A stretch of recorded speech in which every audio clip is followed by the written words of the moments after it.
ఈ 25వ ward voter ఈ polling booth మేము ఓపెన్ చేసాము ఈరోజు. మీకు ఎవరికైనా ఓట్లు ఏదన్నా తేడా వస్తే 25వ వార్డుకి సంబంధించిన వాళ్ళందరూ వచ్చి ఇక్కడ చూసుకొని మీరు నమోదు చేసుకోండి. మీ ఏరియాలు ఎక్కడెక్కడ ఉన్నాయి అన్నీ మా కార్యకర్తలు బాగా చూసి చెప్తారు. మీకు అందరూ వెల్ ఎడ్యుకేటెడ్స్ ఉన్నారు. ఎక్కడెక్కడ ఏ ఉన్నాయి, మీకు ఏమేమి సాయం కావాలి అనేది అందరూ చూసి చెప్తారు. 25వ వార్డు అభివృద్ధిని చూసి మీరు ఓటేయండి.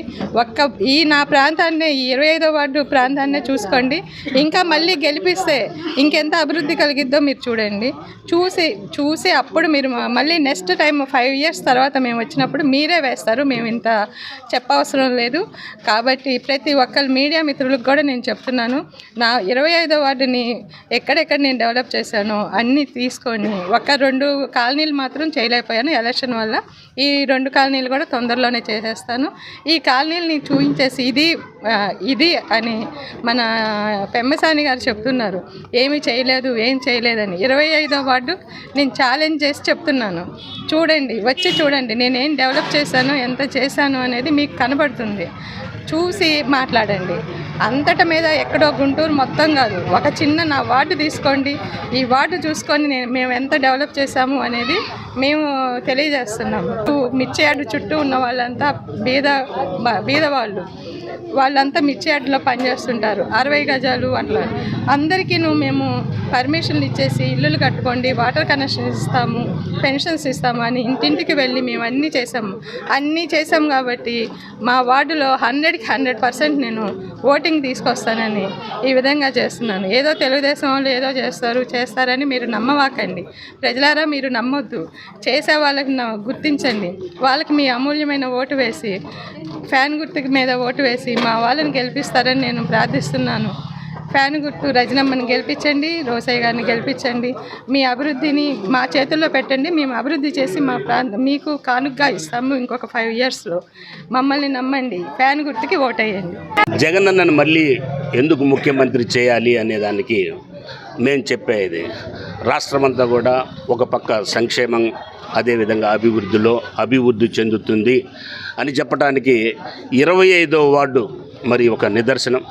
ఈరోజు నా గుంటూరు నగరంలో 57 కార్పొరేటర్స్ ఉంటే, 57 డివిజన్స్ ఉంటే, దానిలో మరి గుంటూరుకి ఇసిరేసినట్టుగా ఉన్న ఈ ఆదర్శ నగర్ అయితేనేమి, 25వ వార్డు అయితేనేమి అత్యంత మరి పేదలు, ఇక్కడంతా కూడా మిర్చి యార్డుకు సంబంధించి కూలీనాలు చేసుకునే పేదలు ఎక్కువ ఉన్నారు.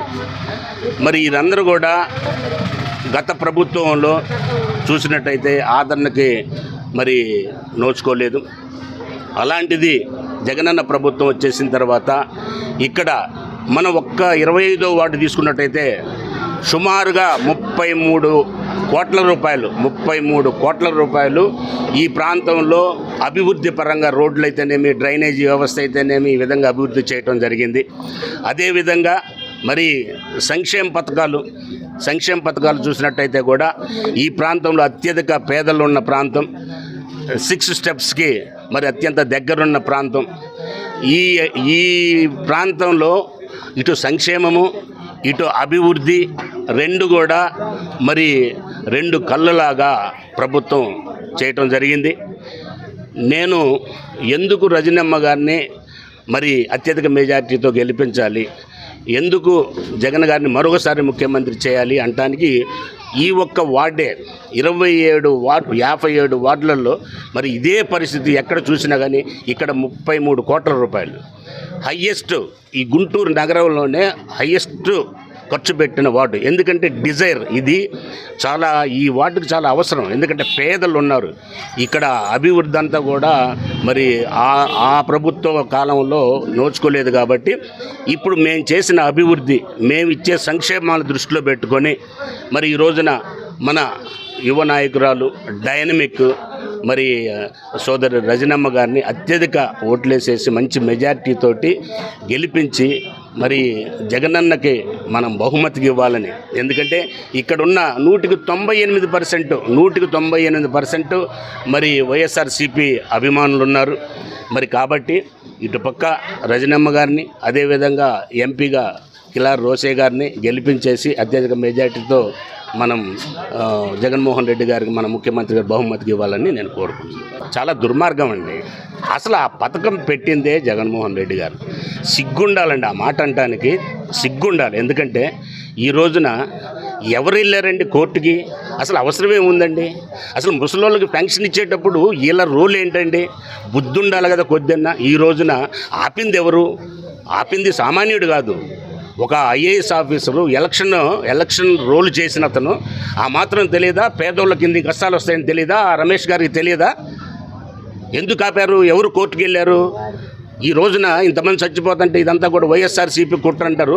వాళ్ళకి మాట్లాడటానికి ఏమి లేదండి. అక్కడ వాళ్ళకి మాట్లాడటానికి ఏమీ లేక రాక్షస పాలన, రాక్షస ప్రభుత్వం, ఏదో దొమ్మీలు చేస్తున్నారు, దుర్మార్గాలు చేస్తున్నారని తప్ప ఇంతకంటే నిదర్శనం ఉంది. ఇంటికి వచ్చేసి అవ్వాతాతలకి తెల్లారేసరికి అవ్వ ఇదిగో నీ పెన్షన్ వచ్చింది, తాత ఇదిగో నీకు పెన్షన్ వచ్చింది అని, అక్క నీ ఇదిగో నీది వీడియో ఫండ్ వచ్చిందని ఇస్తుంటే ఈ రోజు ఎర్ర టెంట్లో మనమే 10 నిమిషాలు ఉండలేకపోతున్నామండి. వాళ్ళు ఎట్లా పోయి ఉంటారండి? దీనికి కారణం ఎవరండి? దీనికి కారణం ఎవరు? ఎవరు వెళ్ళారు కోర్టుకి? ఎవరు వెళ్ళారు? నువ్వు ప్రతి దానికి ఇల్లు ఇస్తుంటే 31 లక్షల ఇల్లు ఇస్తుంటే దాని మీద కోర్టుకు వెళ్ళారు. ఇంగ్లీష్ మీడియం పెడితే దాని మీద కోర్టుకు వెళ్ళారు. ఏమండి ఇది సభ్యత ఉందా?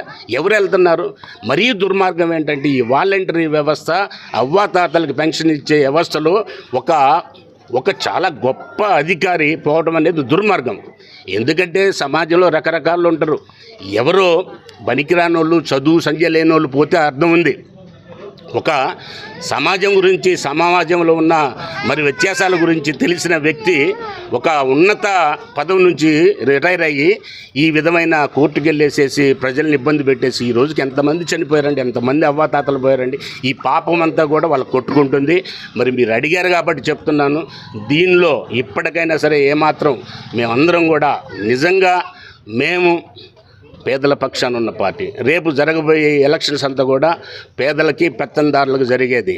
కాబట్టి మీరు చూశారు, మేము డబ్బులు కుమ్మరించలేకపోవచ్చు, కానీ డబ్బులు కుమ్మరించి ఎంత చేసినా కానీ ప్రజలు మా పక్షానే ఉన్నారు. మీకు రేపు 13వ తారీఖు బాక్సులు వేసేసేసి మరి జూన్ 4వ తారీఖు వీళ్ళు ఎన్ని చెప్పినా, ఎన్ని మాయమాటలు చెప్పినా ఒకటే ఇక్కడ ఉదాహరణ ఏంటంటే, నిజంగా మేము ప్రభుత్వంలోకి వస్తే కొత్తగా ఇచ్చేయి ఏమన్నా చెప్పారా?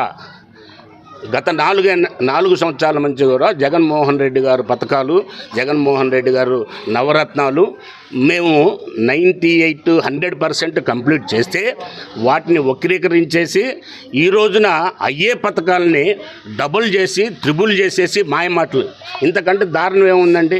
ఇప్పుడు అమ్మఒడి ఇంట్లో ఒకరికి ఇస్తుంటేనే సాధ్యం కాదన్న వ్యక్తి ఈ రోజున మరి సుమారుగా ఇంట్లో 4 కాదు 5 ఎంతమంది ఉంటే అంత. ఇది నమ్మాలి కదండి. నేను ఒకటే ప్రజల్ని విన్నవించుకుంటున్నాను, చెప్పే ప్రతిదీ కూడా జగన్మోహన్ రెడ్డి గారు చేసి ప్రజల ముందుకు వస్తున్నారు. నేనేమన్నా చేశానంటేనే మీరు నాకు ఓటేయండి అంటున్నారు. ఆ ధైర్యం చెప్పు. నువ్వు 14 ఏళ్ళు చీఫ్ మినిస్టర్ చేసావు. 14 ఏళ్లలో నాది ఇది. ఎన్టీ రామారావు 2 రూపాయల కిలో బియ్యం అంటే ఎన్టీ రామారావు గారి పేరు చెప్పుకుంటారు. ఆరోగ్యశ్రీ అంటే రాజశేఖర రెడ్డి గారి పేరు చెప్పుకుంటారు. ఈరోజు నవరత్నాలు అంటే జగన్మోహన్ రెడ్డి గారి పేరు చెప్పుకుంటారు. నీ పేరు మీద ఈ పథకం ఉంది అని చెప్పమనండి. కర్ణాటక జన్మభూమి కమిటీలు ఉన్నాయి. దోచుకోవటానికి జన్మభూమి కమిటీలు ఉన్నాయి. రేపు వచ్చేదనుకో ఈ వాలంటరీ వ్యవస్థ ఉండదు, ఏమన్నా మళ్ళీ జన్మభూమి కమిటీలు ఇంకో పేరు పెట్టుకొని వచ్చేసేసి దోచుకోవాలని తప్ప ఎక్కడి నుంచి వచ్చారంటే ఈరోజు ఆ ఎంపీ గారు ఎక్కడి నుంచి వచ్చారు? మొన్నటి వరకు నిలబడ్డ ఎంపీ గారు కనీసం అట్లీస్ట్ భారతదేశంలో అడ్రస్ ఉంది ఆయనకి. ఈయన ప్రపంచంలో ఎక్కడో అమెరికాలో ఉంటాడంట. ఆయన ఈ గుంటూరు నగరాన్ని, ఈ ఆంధ్ర రాష్ట్రాన్ని బాగు చేస్తాడంట. ఆయనకు 5,000 కోట్లు 6,000 కోట్లు ఉందని చెప్పేసి గుమ్మరించినంత మాత్రాన ప్రజలు నమ్మే పరిస్థితుల్లో లేరు.